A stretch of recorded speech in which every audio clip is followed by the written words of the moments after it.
Hey guys, and welcome back to my channel. If you are here for the first time, then you're most welcome, and don't forget to subscribe if you haven't subscribed yet. Jason Rohde was a 47-year-old mother of 3 daughters, one 18-year-old and 16-year-old twins.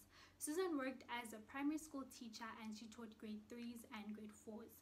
She was married to Jason Rohde, and Jason was the CEO of the South African division of Louis, Geffen and Sothebys, which is an international realty company that sells luxurious homes.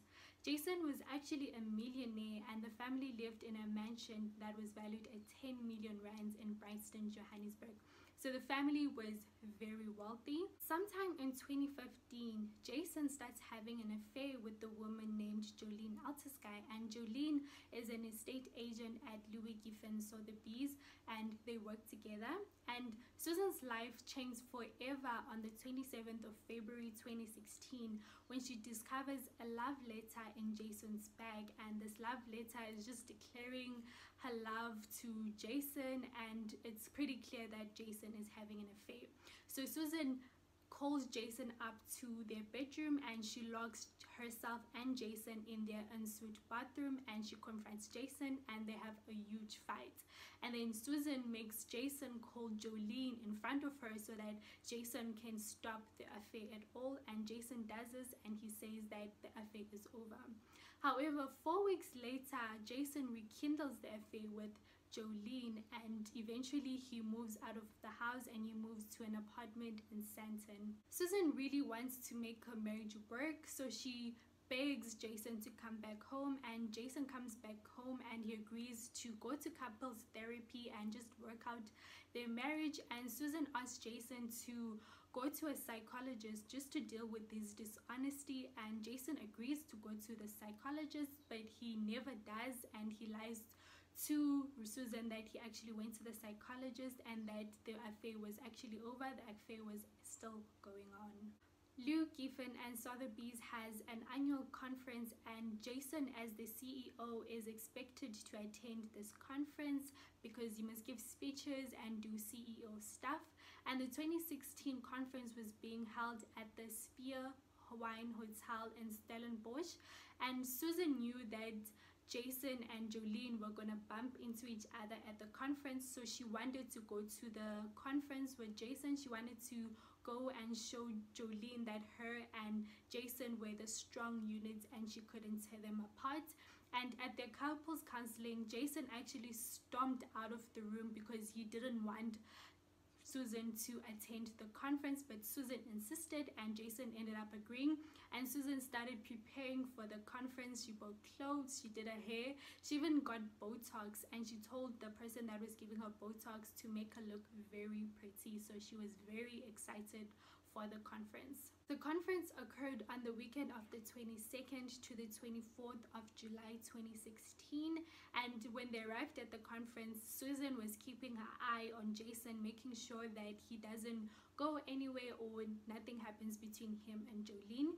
And on the 23rd of July 2016, around 8 p.m, Susan sends a message to a psychologist and she says that she has just bumped into Jolene and she shook her hand and she hopes that she never meets her again. Later on that night, on Saturday the 23rd of July, Susan actually discovers messages in Jason's phone, and they're messages between Jason and Jolene, and it's pretty clear to her that the affair never ended. The affair was still ongoing. A fight then starts between Jason and Susan in their hotel room, and Jason just wants to leave Susan because he says that Susan is acting crazy, but she just keeps following him from room to room. And then Jason becomes physical with Susan and he pushes her aside, and he just wants to go to see Jolene, and Susan won't let him go, but he eventually manages to get away and he makes his way to one of his co-workers' rooms, and it's a man called Mark Thompson, and Mark is in his room with another co-worker and Jolene.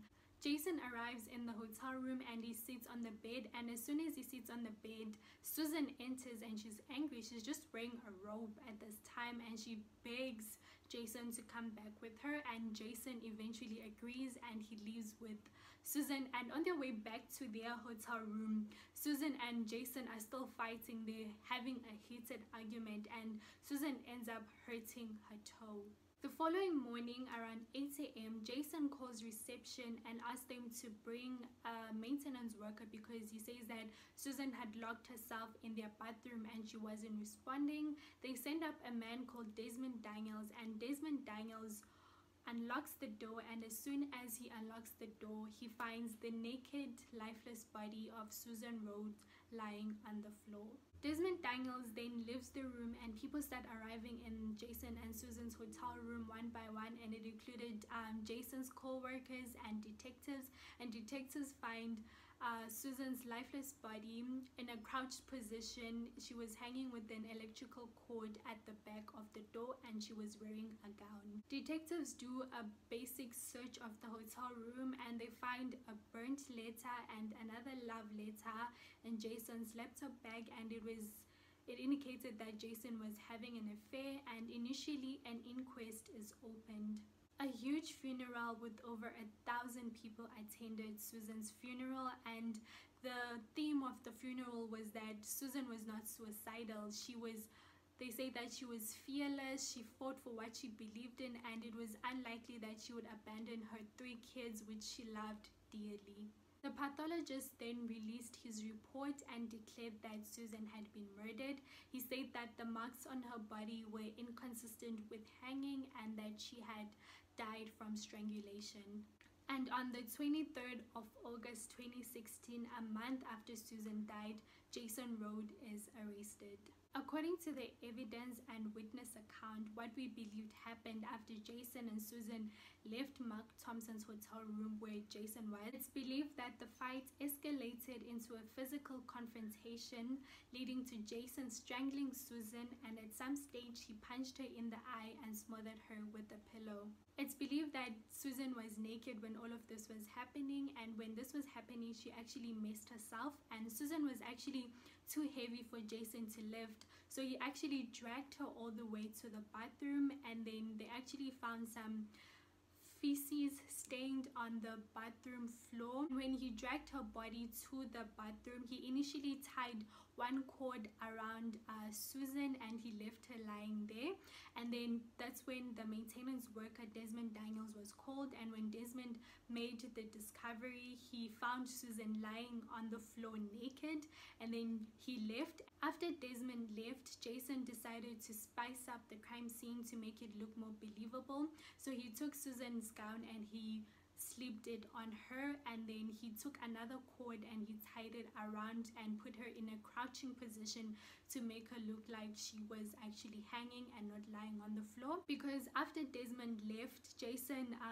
fixed the crime scene a little bit to make it look more believable. He believed that people would take his side and believe that Susan was actually wearing the gown and she was in a crouching position. He didn't expect that people would actually believe Desmond, that Desmond actually found Susan lying on the floor naked, and Desmond had no reason to lie as to why he found Susan naked. I mean, he wouldn't forget seeing a naked dead woman, so he had no reason as to lie to that fact. And given that account, it was pretty evident that Jason fixed the crime scene. And the gown that Susan was found in was actually clean. There was no stains of feces, but there were stains on the hotel floor and on the towels outside, so it didn't make sense as to why the gown will be clean. So it was clear that, you know, Jason tampered with the crime scene. He slipped that rope on her. Jason was adamant that Susan committed suicide, and this is what happened according to him. And I saw her walk towards the bathroom, and I heard the bathroom door slam. I fell back to sleep. I woke up a little time after that. I went to the bathroom. I tried the bathroom door, and the bathroom door was locked. I remember I phoned her, and I could hear the phone ringing, and it rang a couple of times, and I realized that she wasn't going to pick up. I honestly just thought she was just teaching me a lesson by not opening the door, knowing that I'd have to go to you know, without brushing my teeth, etc. In 2018, Jason Rohde was found guilty for the murder of Susan Rohde, and he was sentenced to 18 years in prison and 5 years for staging the crime scene. However, Jason's legal team did appeal the matter and appeal was granted, and he is currently out on bail waiting for the appeal trial. Julene Altus guys said that the relationship between him and Jason is over, even though she did visit him in prison a couple of times, and she actually had some legal issues of her own because she said some things about the judge on social media, and the judge charged her with crimen injuria, but then the charges were later dropped. So Jason is currently out on bail waiting for his appeal trial, and one of the most interesting parts of this case is that the judge who was presiding over this case has had a huge scandal there by the court that she works in, and this case is actually one of the cases that they're looking at properly because apparently there were some irregularities. So we'll wait to see what happens at the appeal trial. That's the end of this week's case. Please do let me know if you think it was a murder or a suicide. I would like to know, and please do subscribe to the channel if you've not subscribed yet. Thank you very much.